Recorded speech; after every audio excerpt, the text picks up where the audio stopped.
Alam mo, may mga kaibigan talaga na close mo dati. Pero ngayon, wala na. Hindi ka na pinapansin. Bale, wala ka na lang. Like wala ka ng halaga. Tapos may mga kaibigan din talaga na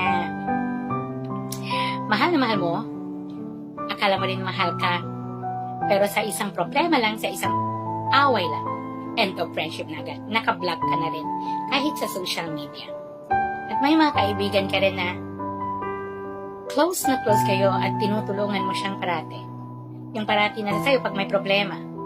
Ngayon, may narating na sa buhay. Ni hi at hello. Hindi mo matatanggap ni good morning sa text. Wala. Pero alam mo, okay lang yan. Huwag kang maging malungkot at huwag mong sisihin ang sarili mo na baka may pagkukulang ka or may kasalanan ka sa kanila. Always remember that people come and go. May aalis, may papasok na iba. Ganun lang ang life. Huwag mong i-pressure ang sarili mo sa mga taong nakapaligid sa iyo. Kasi hindi mo alam kung sino ang mag-stay at kung sino ang aalis.